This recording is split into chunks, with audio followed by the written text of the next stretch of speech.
دنیا کے کسی انسان میں طاقت نہیں کہ اللہ کے عذاب کو برداشت کر سکے. جب بڑے بڑے پہلوان مرد اللہ کے عذاب کو برداشت نہیں کر سکتے، تم تو نازک ہو، سینہ پہ نازک ہو، تم اللہ کے عذاب کو کیسے برداشت کر سکو گی؟ اس لیے میری بہنوں لوٹاؤ. لباس تو لباس تمہارے لوگوں کو دعوت نظارہ دیتے ہیں، تمہارے لباس دوسروں کو کے اندر ہیجان پیدا کرتے ہیں، شہوت کو ابھارتے ہیں. آئیے تمہیں بتاؤں، حجت الاسلام امام غزالی رحمت اللہ تعالی علیہ فرماتے ہیں کہ ایسا برقع جس برقعے میں چمک دمک ہو، اس کا مفہوم پیش کر رہا ہوں. کیمیائے سعادت میں امام غزالی رحمت اللہ تعالی علیہ نے نقل فرمایا ہے، ایسا برقع جس میں چمک دمک ہو، ایسا برقع جس میں ڈیزائن ہو، اور جو برقع پہن کر عورت گھر سے نکلے اور وہ برقع اتنا خوبصورت ہو کہ لوگ اس کو دیکھ کر فتنے میں مبتلا ہو، تو ایسا برقع پہننا بھی حرام ہے. آج تو برقع بھی ایسا ہو گیا، برقع وہ ہے جو پورے جسم کو ڈھانپ لیتا ہے. اب آپ مجھے بتائیں، اگر خوبصورت برقع پہنے تو کبھی کبھی کھلے چہرہ اتنا فتنہ نہیں کرتا جتنا خوبصورت برقع فتنہ کرتا ہے. تب تم نے تو برقعوں میں بھی ڈیزائن نکال لی، ایسے ایسے برقعے کہ نہیں دیکھنے والا انسان دیکھے، ایسے برقعے جو مردوں کے دلوں میں ہیجان پیدا کرے، لوگوں کی شہوت کو ابھارے. امام غزالی کا فتویٰ ہے ایسا برقع جو خوبصورت ہے وہ حرام ہے. اللہ کے رسول صلی اللہ علیہ وسلم نے فرمایا، ابو داؤد شریف کی حدیث ہے، عورتیں پہلے تو گھر سے نہ نکلے، اور اگر نکلنے کی ضرورت پڑے تو میلے کچیلے کپڑے پہن کر نکلے، میلی کچیلی چادر اپنے بدن پہ ڈال کر نکلے، تاکہ میلے کچیلے لباس سے اور میلی کچیلی چادر سے کوئی تمہاری طرف راغب نہ ہو، کسی کی توجہ تمہاری طرف نہ ہو. سیاہ ستہ کی حدیث ہے. لیکن یہاں تو حال یہ ہے، گھر سے نکلنے سے پہلے گھنٹوں بنا سورا جاتا ہے، سنگھار کیا جاتا ہے. اے خاتون جنت کی کنیزوں، آخر تم اللہ کا عذاب کتنا برداشت کر سکو گی؟ میری بہنوں، اپنے نازک جسم پہ رحم کرو. اللہ کے رسول صلی اللہ علیہ وسلم نے منع فرمایا. سنگھار کر کے گھر سے نکلنے کے حوالے سے سنگھار کرنے کی اجازت ہے صرف شوہر کے لیے، شام کے وقت، رات کے وقت، جب شوہر کے گھر میں آنے کا وقت ہو، جب شوہر کے گھر میں رہنے کا وقت ہو، اس وقت جو ہے تم سنگھار کیا کرو. جس شوہر کے لیے سنگھار کرنے کا حکم ہے اس کے لیے تو سنگھار کیا ہی نہیں جاتا الا ماشاءاللہ. گھر سے باہر نکلے، ولیمہ میں عورتیں چلی، تعزیت میں عورتیں چلی، میت میں عورتیں چلی. تم جانتی ہو علامہ ابن حجر اسقلانی رحمت اللہ تعالی علیہ فرماتے ہیں کہ بیمار کی عیادت کا ثواب کتنا ہے.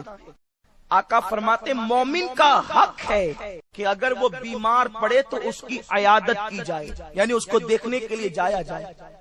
آقا کریم صلی اللہ علیہ وسلم فرماتے ہیں جب کوئی بیمار کو دیکھنے جاتا ہے، ہر قدم پر اللہ اسے 1 سال کی نیکی عطا فرماتا ہے. جب وہ بیمار کو دیکھنے جائے، بیمار کو دیکھنے جانے والا جب جاتا ہے تو اللہ کی رحمتوں میں نہاتے ہوئے جاتا ہے.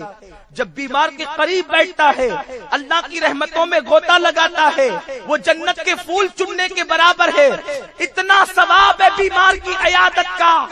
اور جب کسی کے گھر میت ہو جائے تو تعزیت کرنے کا ثواب یہ ہے، میت کے گھر والوں کی جو تعزیت کرے، صبر کی تلقین کرے، ایسے لوگوں پر اللہ جنت کو واجب کر دیتا ہے، ان کی مغفرت کر دیتا ہے.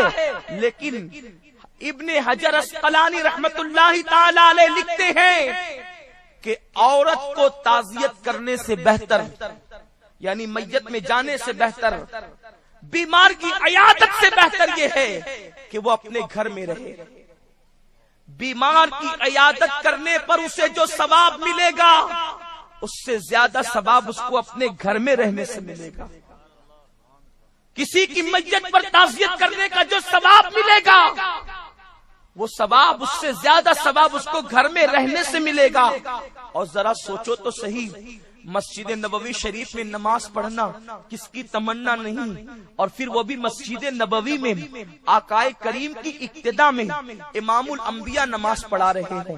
اور کوئی نماز پڑھے، خدا کی قسم وہ نماز کیا بلکہ نماز کی معراج ہے، وہ عبادت کیا عبادتوں کی معراج ہے، وہ سجدہ کیا سجدوں کی معراج ہے.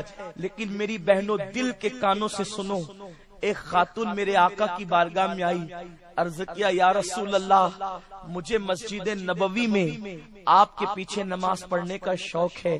میرے آقا نے فرمایا میری مسجد میں نماز پڑھنے سے زیادہ افضل ہے کہ تو اپنے گھر کی کوٹھی میں نماز پڑھا کرے.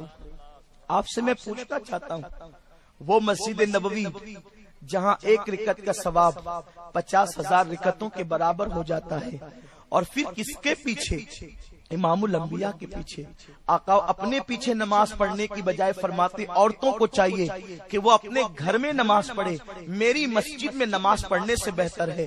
آپ سے میں پوچھنا چاہتا ہوں، جس رسول نے مسجد نبوی میں عورتوں کو نماز پڑھنے سے زیادہ فضیلت گھر میں نماز پڑھنے کے حوالے سے دی ہو، اب آپ مجھے بتائیں اگر وہ عورتیں سنیما تک جائیں، وہ عورتیں مال تک جائیں، وہ عورتیں مساج کرانے کے لیے عیاشیوں کے اڈوں تک جائیں.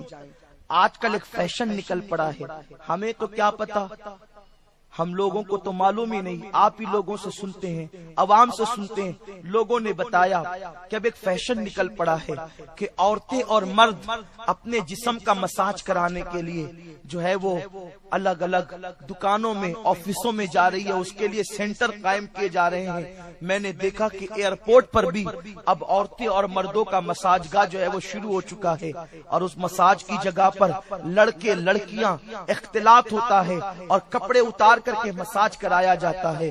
استغفر اللہ العیاذ باللہ، یہ جہنم قدے لوگوں نے تعمیر کر دیے. یہ مساج گاہ نہیں ہے. لوگوں سے پوچھو مساج کرنے سے ملتا کیا ہے؟ جسم کو سکون ملتا ہے، جسم کو راحت ملتی ہے.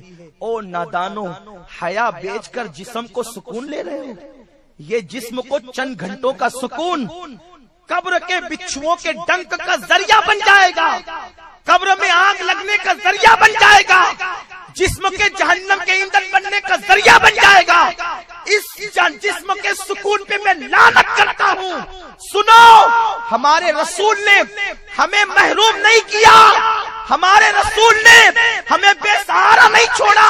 ہمیں تھکنے کے بعد کسی لعنتی مساج کی ضرورت نہیں ہے. میرے رسول نے فرمایا جب میری ماں، تمام سیدوں کی ماں سیدہ فاطمہ سرکار کی بارگاہ میں یہ عرضی لے کر گئی، آقا کچھ کنیز چاہیے، کچھ غلام چاہیے، تاکہ میری تھکن بہت ہو جاتی ہے، چکی چلاتے چلاتے، کپڑے دھلتے دھلتے، پانی بھرتے بھرتے بہت تھکن ہوتی ہے. آقا آپ اگر کوئی کنیز اور غلام دے دیں گے یا رسول اللہ تو میری تھکن کا سامان ہوگا. آقا نے فرمایا فاطمہ ابھی تو احد کے یتیموں کا حق باقی ہے، میں تجھے کنیز اور غلام کیسے دوں؟ البتہ اس سے بہتر چیز دیتا ہوں بیٹی. جب بستر پر جاؤ تو 33 مرتبہ سبحان اللہ پڑھو، 33 مرتبہ الحمدللہ پڑھو، 34 مرتبہ اللہ اکبر پڑھو. یہ اس سے بہتر ہے. سیدہ فاطمہ نے جو پڑھا ہوگا وہ تو عجیب چیز ہے، لیکن آج ان کے غلام پڑھتے ہیں. اگر یہ تسبیح سوتے وقت پڑھ لو 3 گھنٹے کی نیند بھی مل جاتی ہے، طبیعت فریش ہو جاتی ہے، تھکن دور ہو جاتی ہے. کتنی بھی محنت کرو نیند سے اٹھنے کے بعد احساس ہی نہیں ہوتا کہ ہم نے محنت کی ہے. نادانو، اس لانتی مساج کی طرف کیوں جا رہے ہو جس سے لوگوں کے سامنے ننگے ہونا پڑے، جس کے لیے لوگوں کے سامنے کپڑے دور کرنے پڑے؟ اے خاتون جنت کی کنیزو، محقق مسائل جدیدہ حضرت علامہ مفتی نظام الدین صاحب قبلہ سے مہندی کے بارے میں جب مسئلہ پوچھا گیا تھا، اسی منبر پر تو حضرت نے فرمایا تھا کہ کوہنی کے اوپر کا حصہ ایک عورت اپنی ماں کے سامنے بھی کھول نہیں سکتی، اس لیے کہ اس کا پورا جسم عورت ہے۔